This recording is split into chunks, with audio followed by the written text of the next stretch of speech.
All right, we're going to start with a little video. I have my... This is not a new video. It was probably produced about 20 years ago. So I apologize for how cheesy it is. What we're looking for here is the contents.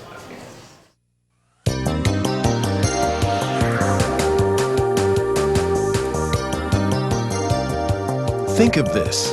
The longer a boy is in scouting, the more he gets out of it. The question is, how do we make sure he stays? I don't know of any other place you can get what you get in Boy Scouting.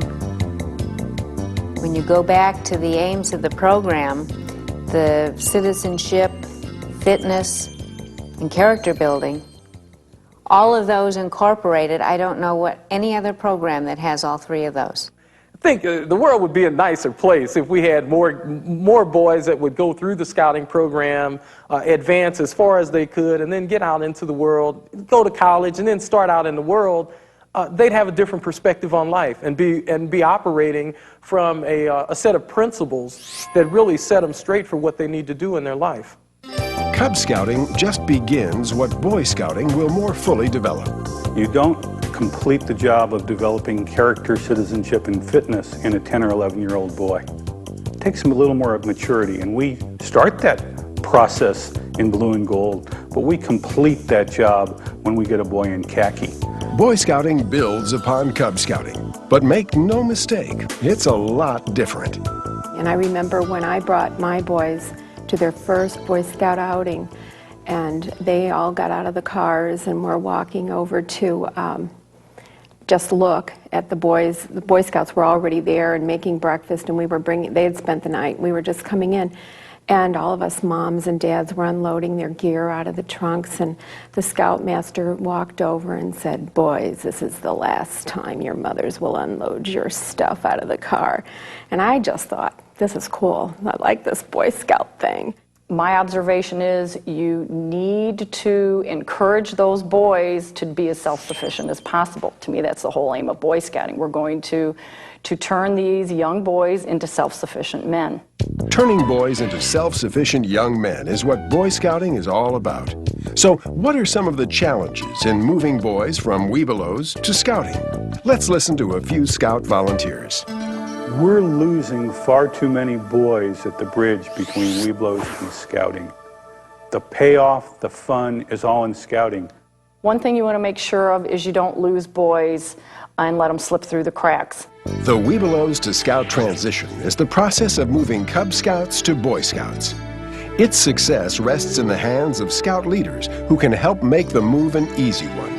And it all starts with communication.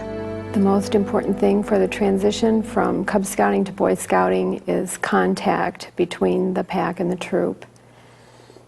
It's helpful to have a person in charge to facilitate that, but it's probably more important that you have Boy Scouts, in contact with the boys in Cub Scouting. Our school does not have a troop, but there's 3 or 4 troops in the immediate area, and that's why I encourage my boys, check them all out. Find which troop you feel the most comfortable in, because all troops have their own personality. They really do. A successful Webelos-to-Scout transition is the result of good communications among the pack, troop, unit commissioner, and the Webelos-to-Scout transition chairperson. Let's listen to a few examples of how the leadership of the Cub Pack assists in the transition. The Webelo Den leader is the primary person responsible for writing down where the Webelo Scout is, from a standpoint of tracking their activities. We really encourage our Webelos leaders to keep the boys interested. I mean, you'll lose your boys if they get bored, obviously. Boys need constant stimulation. They really do. If you don't have a good relationship with the troop, the Webelos will feel lost and they won't want to go to the troop. If you have a den chief who's willing to come from the troop, or den chiefs who are willing to come from the troop and work with the boys, help out with learning how to tie knots, help out with their activity badges so that they can complete the Webelo requirements in the era of light, then you have a worker relationship that's just worth a ton of gold. Maintaining records, keeping boys interested, and communicating is how Cub Packs help the transition. So, what do troops do to improve the transition? In the entire Webelos-Scout transition plan, there's really no leader more key that can do more good than the den chief. Because I've been through it. I've been to Webelos. I've been there. I know how hard it's been. And I stay in contact with them. I'm just about in that same age group, just a little bit older.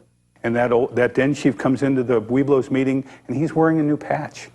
Oh, where'd you get that patch? Oh, we went on the ropes course last weekend, and oh, what's the ropes course? And he starts telling about that. And these kids' eyes are getting big, and they're getting excited about joining the Scout troop. Building relationships with Cub Masters and Webelos den leaders, as well as having a strong den chief, is how troops can help the transition. Now, let's take a look at the role that the unit commissioner plays. The job of the unit commissioner is to make sure we complete this marriage between a Webelos den and a Scout troop early in the fall of second-year Webelos. Sometimes that's very easy where we have a Cub Pack and Scout troop together at a chartered partner. Other times it's a little more difficult where one's at a church and one's at a school and things of that sort. And that's where the unit commissioner can really do a great job for us.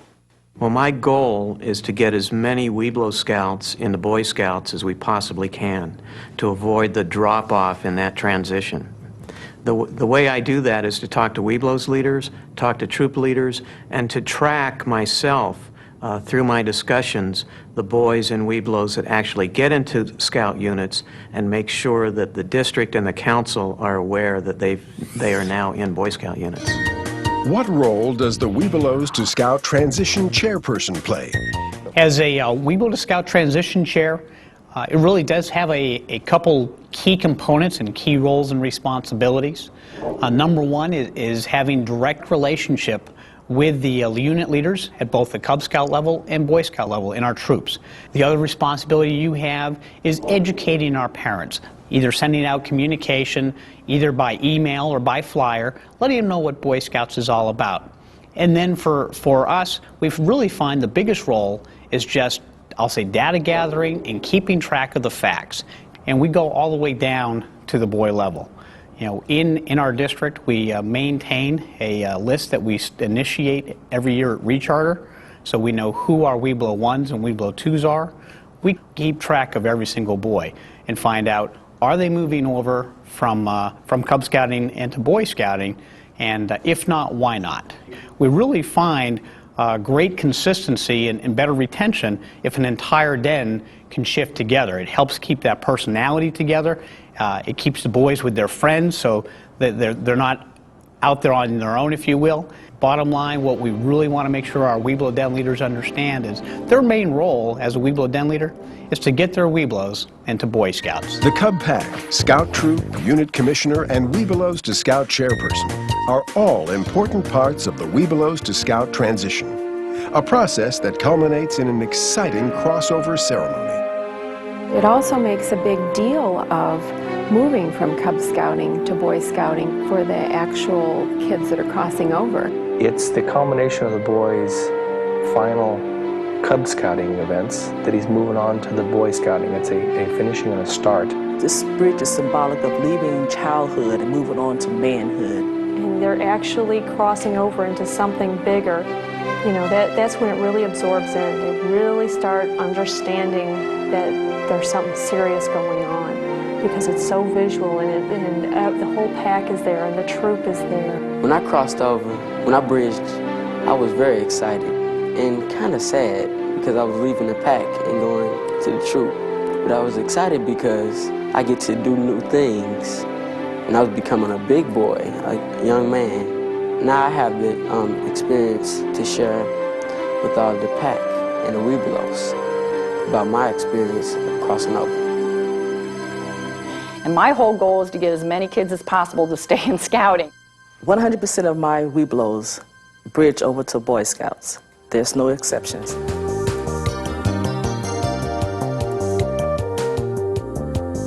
So remember this, the longer a boy stays in Scouting, the more he gets out of it. That's why the Webelos-to-Scout transition is so important. Now, let's go make it happen. Let's get back to it. We're going to break it down a little bit and synthesize. By the way, that video can be found online if you want to watch it again and again for the very first time. Let's talk about packs and Webelos leaders. What are our responsibilities? We heard in the video about developing a relationship with Boy Scout troops. The recommendation is the best practice is to form a relationship from your pack to more than one troop in your area. Usually we focus geographically. And LDS works a little bit differently, but for community traditional units, we want to give our scouts options. Troop A, Troop B, Troop C. Coordinate some troop activities throughout the year. Try visiting camporee. Go camping. Right now with traditional units especially, we have in the new advancement program, camping is required for wolf, bear, and arrow of light. Is that correct? There is no reason why you can't invite a troop to come with you and help. They would love to come, and we did this back in June. We had our Big Brother Boy Scout troop come and join us camping. They taught some of our scouts how to tie knots, how to build campfire, how to set up tents. What else? The oath and law we went over. It was really great to have them there, and that gives them that opportunity to get to know those Boy Scouts. Other local events, if you do a parade, ask troops to join you. Just do something simple, going for a hike, going bowling, something like that. One of our biggest challenges is to maintain records. This really usually falls within the pack to the Webelos leader or with your advancement chair or something like that. Know what your scouts have been doing. Know that they've been visiting troops or haven't been visiting troops. What activities have been going on. Most importantly, and there was a lot of stress in that video on this, and I'm going to stress it as well, den chiefs are absolutely vital. When you're going into first year Webelos, or if you're going into second year Webelos, or if you're an LDS pack and you have a bunch of 10-year-olds, don't hesitate to ask a troop for a den chief. Don't hesitate. Start that process, I'm going to say in July or maybe August at the latest. I started it fairly recently and I'm still chasing it for my bear den. I like to have my bear dens, my Webelos dens, and my arrow of light dens each have a den chief. Absolutely critical. Den chiefs are something for these boys to look up to. They're role models, yes. Is it too late to try and get them now? Absolutely not. Okay. If you have a troop that you work with, there's no harm in asking. If you're a Webelos leader, go through and talk to your your cub master or your committee chair and coordinate who's going to do the asking. Have a question? Yeah, is there a good resource to find geographically close troops to where we are? Yes. You know what I use? beascout.org. Type in the zip code of your unit where you meet. Say if you're a Cub Scout pack, say you're looking for a Boy Scout troop. And center that map over where you meet and look at who's around you and then click the pins. Okay, troop 1, 2, 3, troop 4, 5, 6. And then that may get you some contact information. We'll get to that in a second. If you're a Scout troop, you can do the same thing with packs. Type in your zip code where you meet. Say you're looking for a pack, you can find packs in your area. It's a great tool. It's very easy to use. Work with troop leaders to plan troop meeting visits. We'll get into the month by month of this. You want to send your scouts to troop meetings. Let them experience and understand what that troop is like, what being a scout is like, what it's going to be like for them. This is something I did when I was an Eagle Scout. I just turned Eagle Scout. I volunteered to be a junior assistant Scoutmaster. And I went with my fellow Eagle Scout, fellow JASM, and we went to pack meetings. We had our Eagle, neckerchiefs on. We had a photo display, and we sat in the back and watched their pack meeting.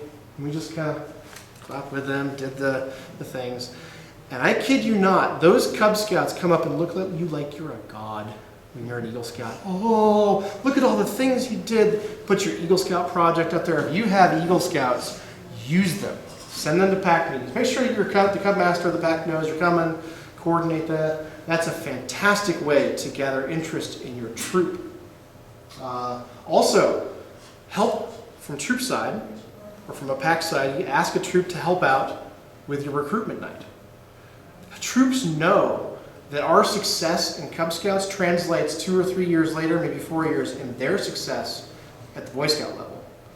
They're usually willing to help if they have the manpower. And most troops that I know are willing to use their scouts. They know there's energy there, right? These boys have energy. They can carry, they can do things, carry stuff, organize a thing. We talked about recruitment in August. Go back and watch that video if you're curious. Of course, recruitment's already passed for most of us for fall. And then, of course, plan a meaningful crossover ceremony. Make sure your troops know that boys are going to be crossing into, that they can be expected, Bring the senior patrol leader, bring a scoutmaster.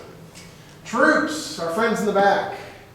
Develop a working relationship with more than one pack so that you have different sources. If one pack decides, a whole group of Webelos scouts decide they're not going to come to you this year, they're going to go to your neighbor, you don't want to be out to 0 scouts, right? You want to have options.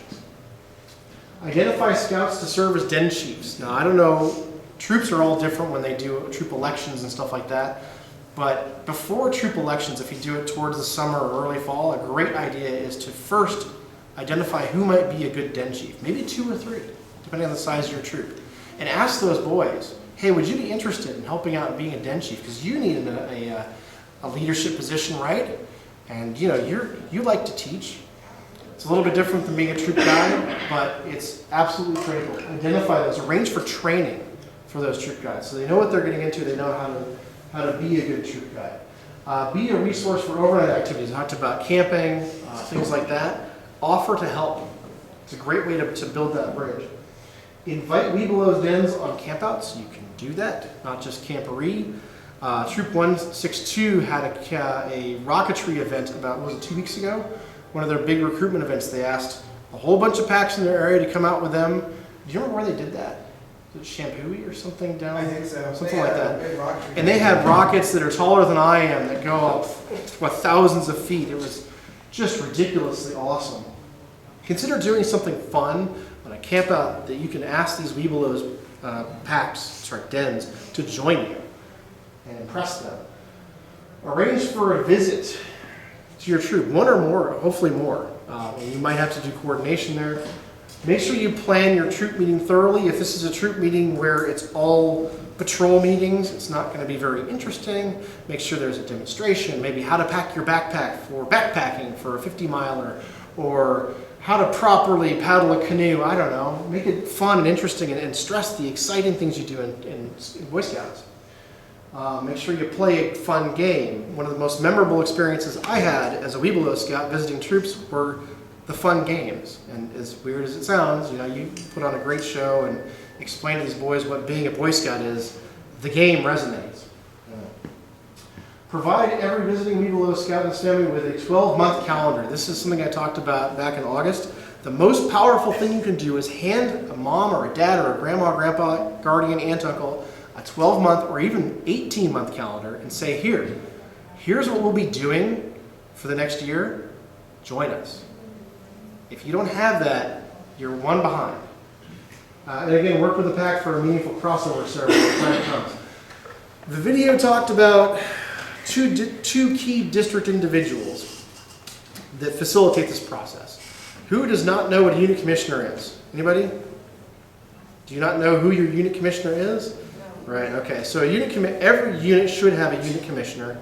A unit commissioner's biggest job is to be your friend and to be your resource. They're not there as the police, the scouting police, to tell you that your uniform's crooked. They're there to enable and make your scouting program better.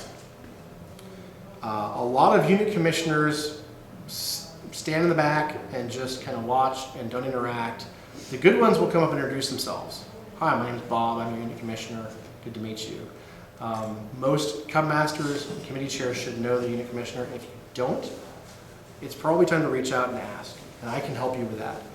Yes, Mary, would you like to comment? I was going to say, if you don't know who your unit commissioner is, then find out who your ABC is, which is an assistant district commissioner. They are in charge of a lot of unit commissioners.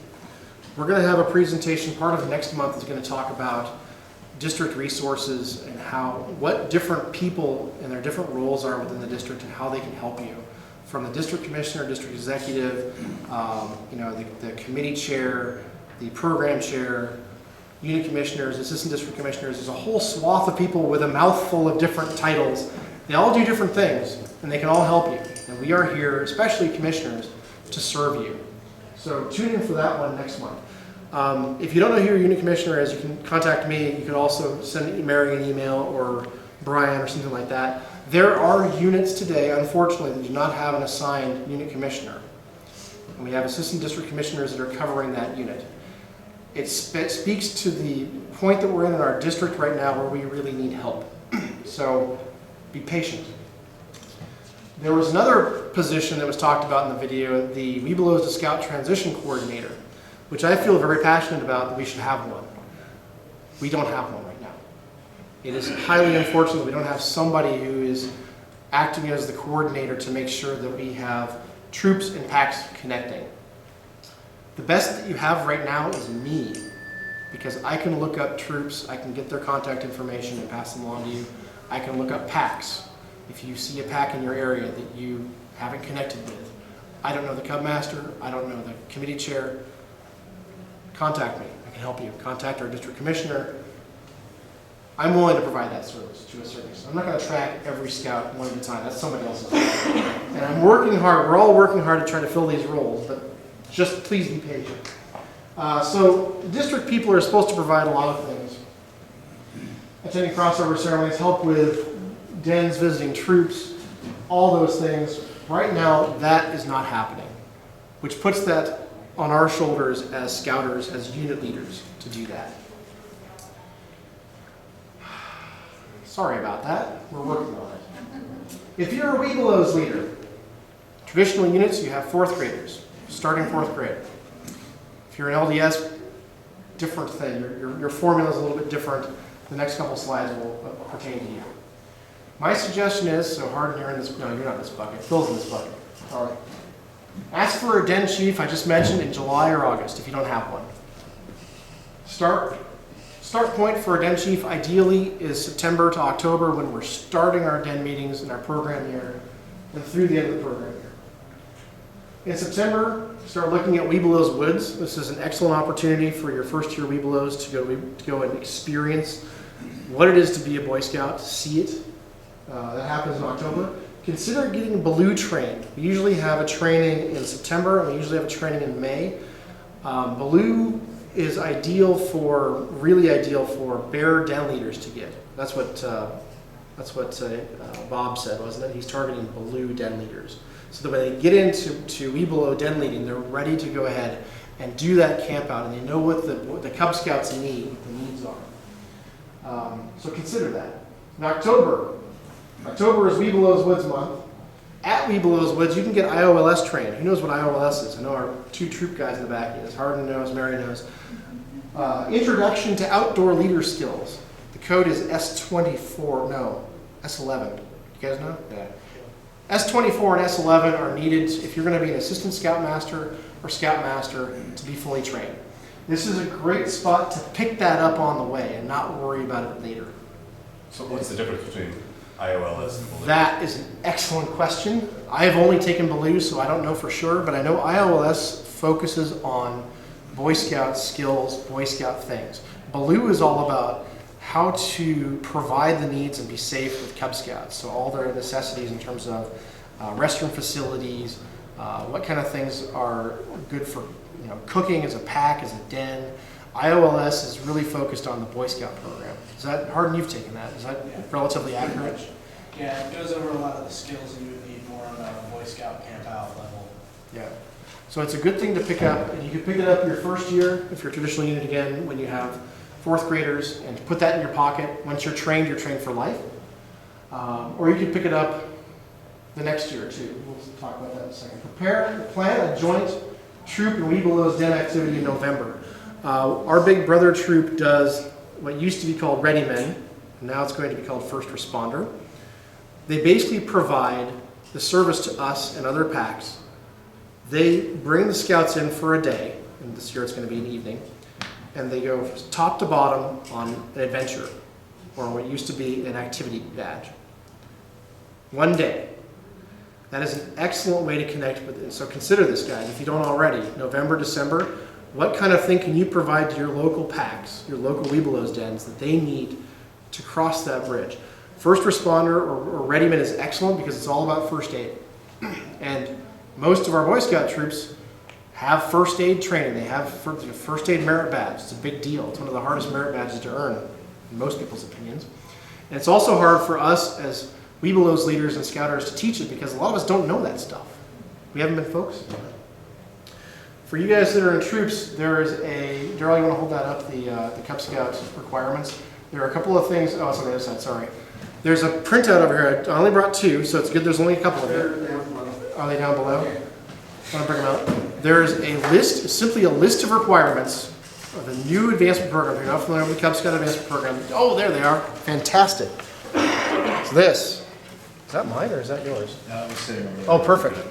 This is just a list of requirements. There's a PDF file on the Google Drive. Take one of these home. There you go. Hold that up again, and look through the adventures for Arrow of Light, for Webelos, both required and elective, and think about what you could provide as a service to Webelos dens. It's an excellent way to connect. December, set a date for a troop visit. Usually troop visits are kind of early in the year, January, February, something like that. January, February, execute that troop visit. It's a good first time, even if you do have the first year Webelos, your 4th grade. It's okay to visit a troop. Go hang out, check it out, see what's going on. And then through the rest of the summer, or the spring, excuse me, you're finishing up those Webelos requirements like crazy, right, Hardin? Your hair's on fire. May, you're going to hit Camp RE, especially if you're, again, not an LDS. If you're traditionally in it, Camp RE, and that 4th grade year, when they're finishing up 4th grade, is an ideal opportunity to, again, go out and experience the patrol method. Understand what it is to be a scout. Like the comment in the video that these boys aren't going to have their moms unload their luggage for them anymore. And in May, your den chief may complete his service. Definitely thank that person for their service. Then attend camp with your den. Camp Clark is amazing. I can't say any more about that, that's for sure. August. So now we're rolling into Arrow of Light.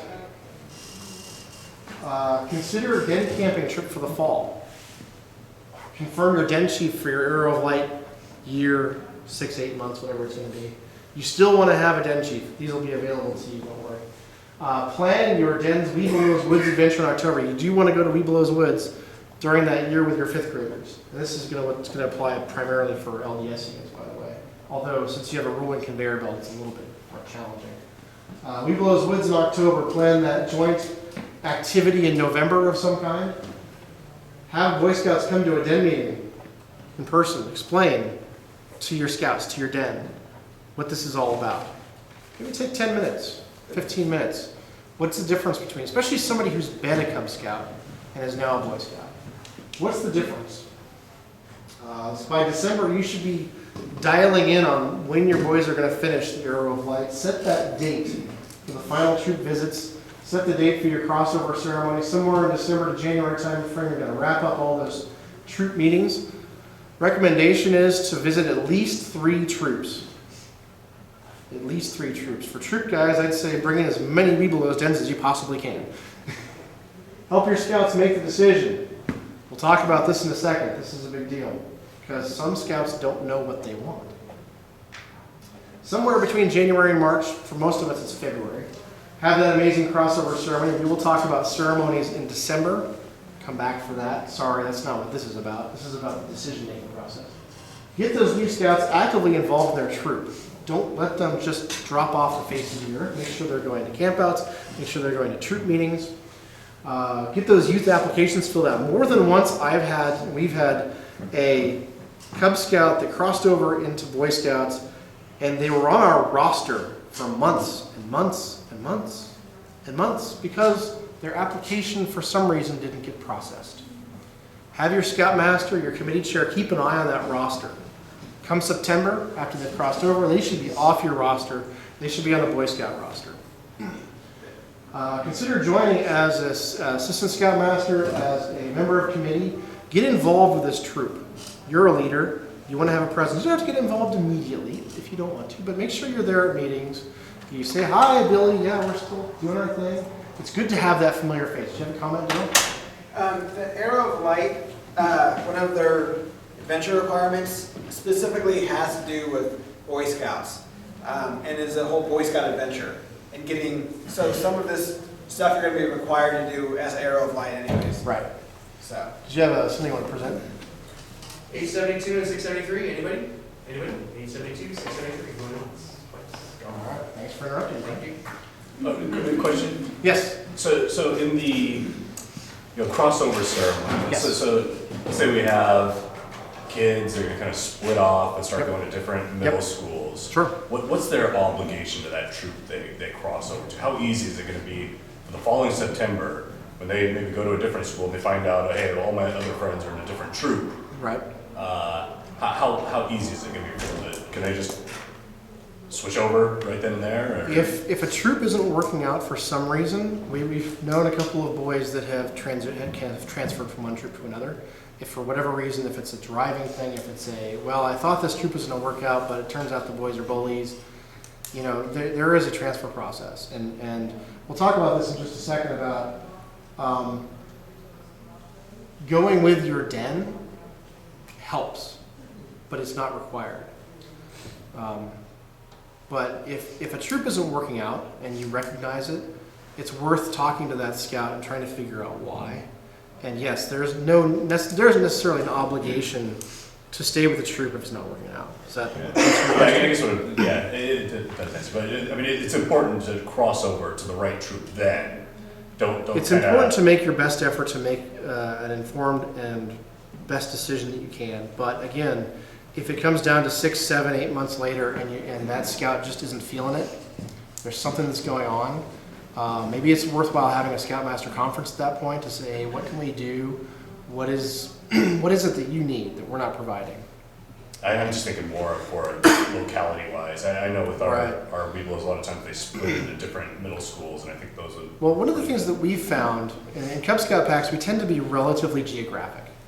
We tend to focus on, generally speaking, we may be chartered out of a school PTO or a church or something like that. We kind of have a halo of families around our chartered organization, right? You'll find that most of our scouts will go to Boy Scout troops kind of near that. People have a tendency to be a little more willing to drive to a troop than they are to a pack, generally speaking.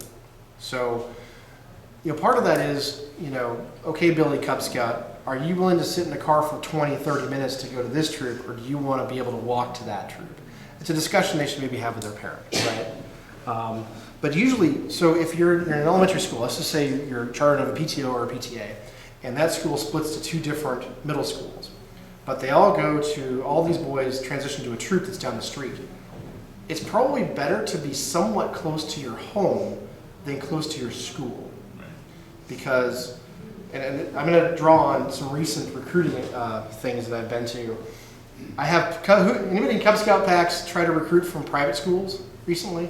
Catlin Gable, you were Catlin Gable, Amy, right? German American. German American. Did you have any success with that? Yeah, we had some. Okay. I have found that it is very hard. I was curious about Catlin Gable because I worked with a person who lived in Wilsonville, dropped his kid off at Catlin Gable, went to work in Hillsborough every day, and then reversed the process, picked the kid home, went back home. And I'm thinking to myself, I as an adult don't want to go back to Catlin Gable for Cub Scouts. I'm going to find a Cub Scout pack near where I live. And I found that to be true with a couple of private schools that we sent out flyers and did a little bit we're very tentative about, okay, if you want to come and check us out. And I heard more than once from more than one unit. I went to one recruitment event as a district volunteer and one as a pack leader. These people saying, well, I live in Hillsborough. Well, I live in Gresham, for crying out loud. Yeah, I bring my kid over here every day. I have one friend who lives in Laurelwood. Drives his kid up to St. Stephen's off of Hall, goes back to Laurelwood for dinner every day. They're not going to come back to Beaverton for Cub Scouts and drive half an hour.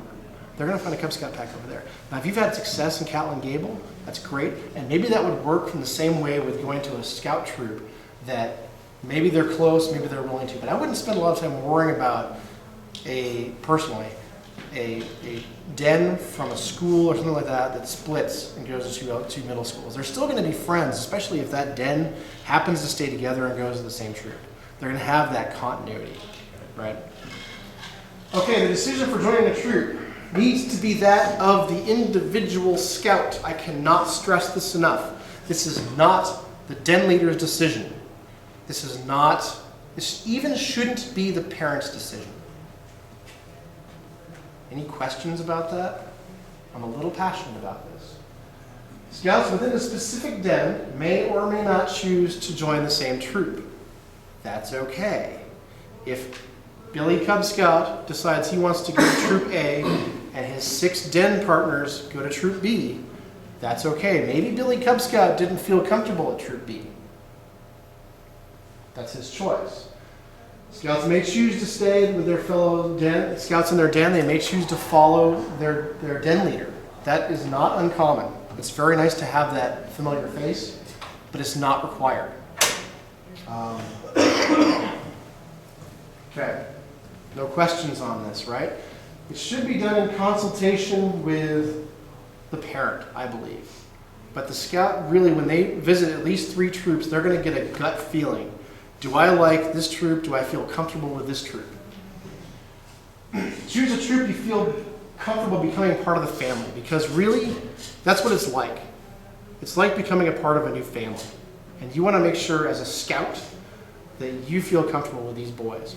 When I was a Webelos-Scout in 5th grade, I visited 3 troops. One of them just didn't feel right.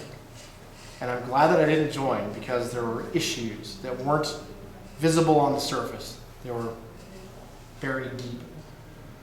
Know that each troop is unique. Our friends in the back will tell us every troop has a unique characteristic. They're all different.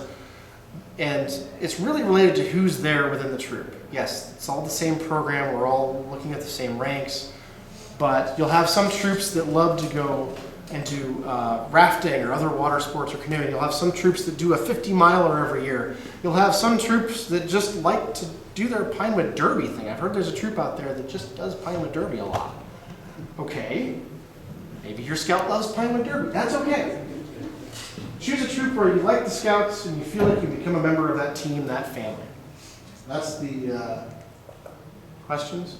Okay, we're going to blaze through this real quick. I think Andrew's going to kick me out. No. Troop guys. Supply a den chief when asked.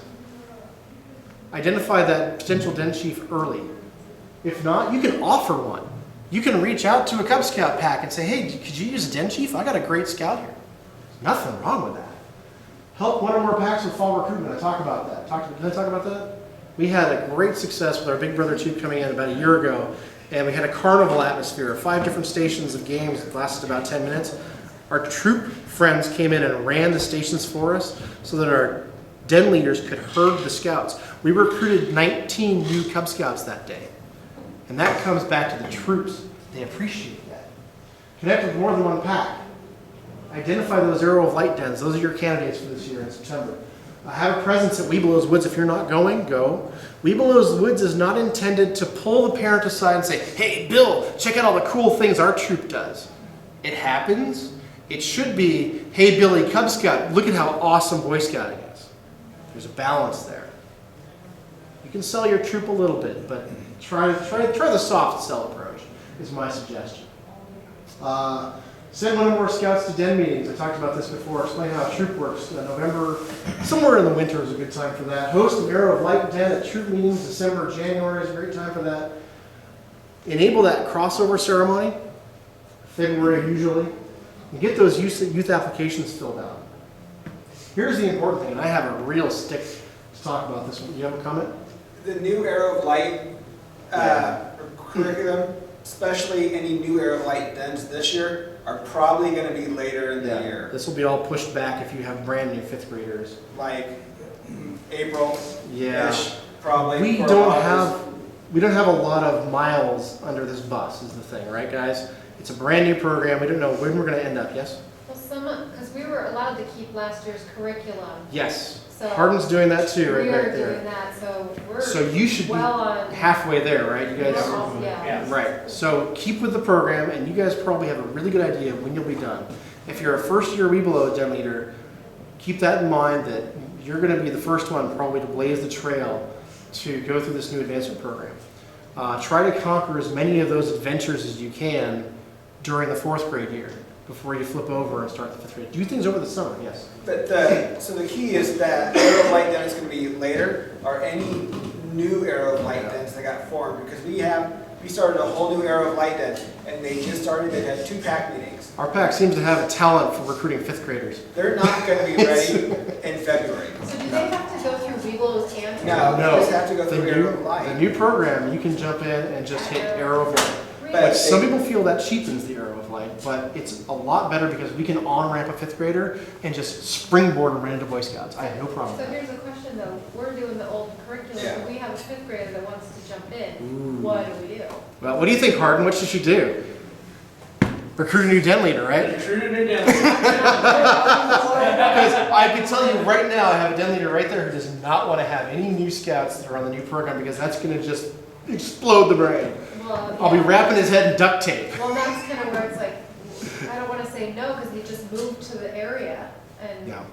And Is it just one? yeah. If you have, so the first responder that have them do first responder that with the new den, Which week is almost was it's a different We name. don't have a Webelos one. We don't have a Webelos. Okay. Oh, okay. Yeah, we're Seriously? total. Oh, yeah. Wow. Okay, so you got that Yeah. going. So have your scouts finished writing it yet?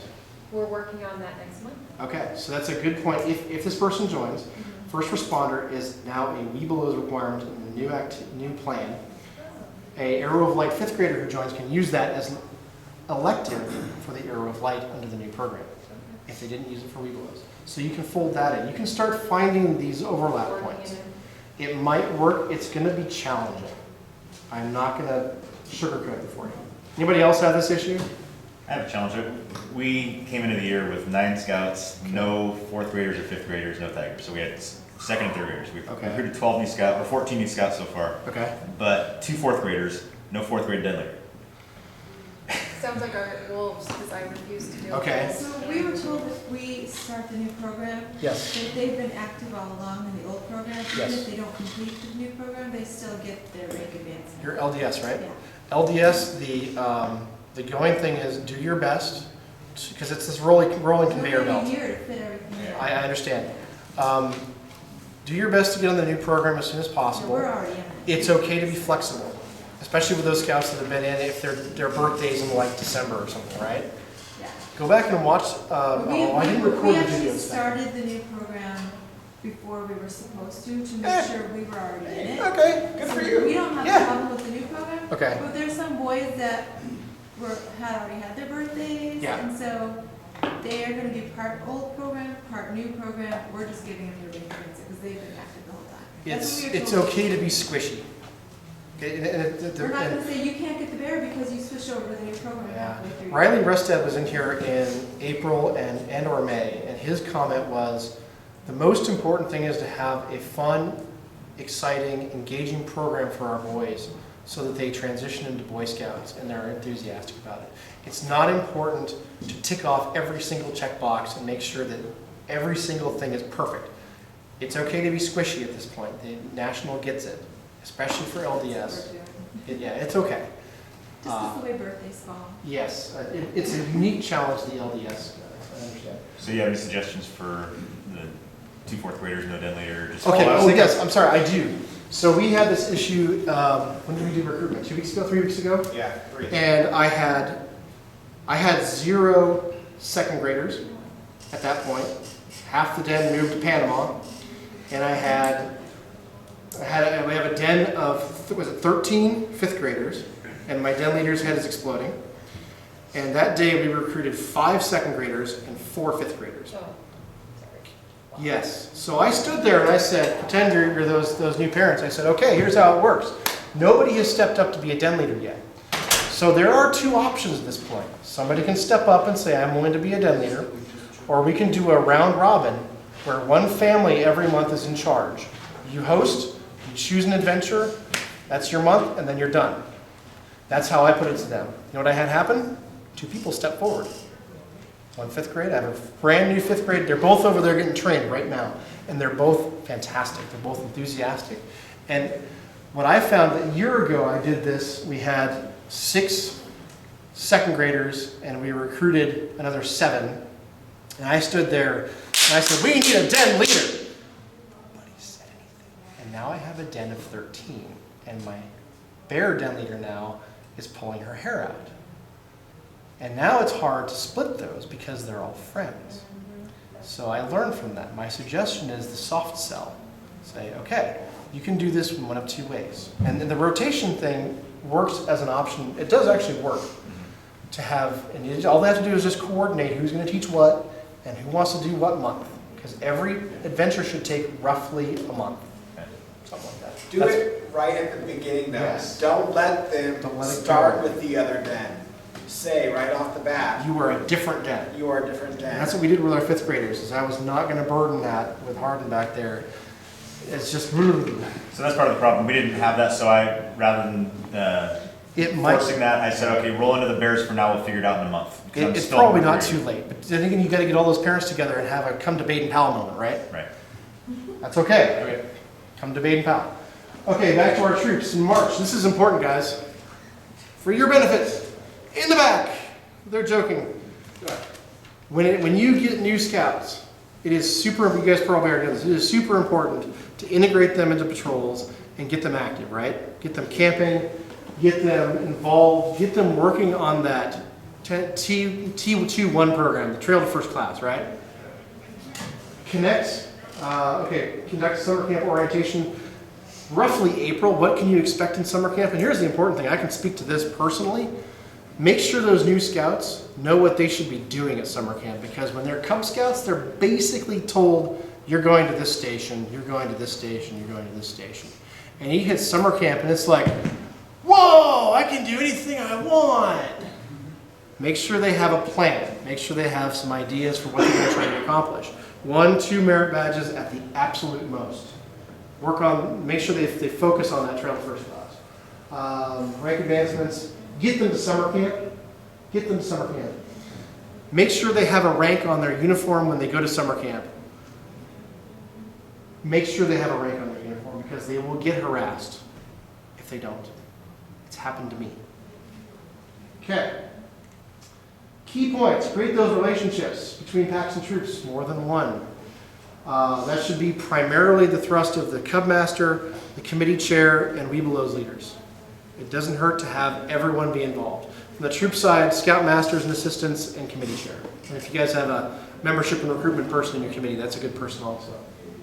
Maintain those relationships with primarily den chiefs, it should be first on my list, but also joint activities. I talked about providing some kind of a thing in November or December where a troop comes in and teaches an adventure.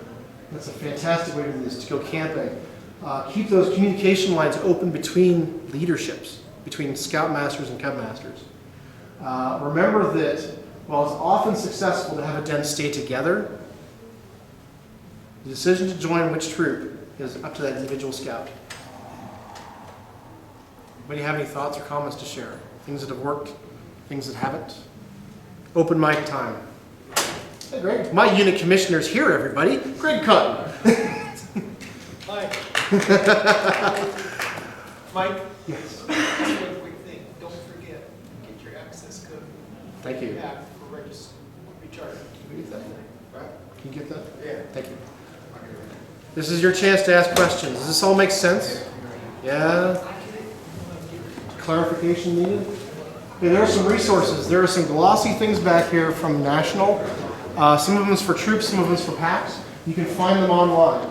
All of these things are great. Most of what I just presented is in there, that month-to-month progress. There's also a really neat guide from Troop 101 in Cheyenne, Wyoming, and they basically produce this as, here's something to bring with you as a Webelos leader, as a Webelos parent, to ask questions and then make an evaluation when you visit a troop. I thought it was a really neat thing. People who can help you, your unit commissioner can make those connections for you. If you're a troop, if you're a pack, and you don't know who's around you, you've only had one connection in the past, you want more, talk to your unit commissioner. If you don't know who your unit commissioner is, talk to me, talk to Andrew, talk to Brian. We'll get you in touch with somebody. Talk to Mary. I can be a resource for you. Come talk to me if you're having an issue. Daryl can be a resource. Talked about Andrew and David are your district commissioners. Their job is to make the scouting program function. It doesn't function if Webelos-Scouts fall into the crevice and never come out and don't join a Boy Scout troop. The district executives can help.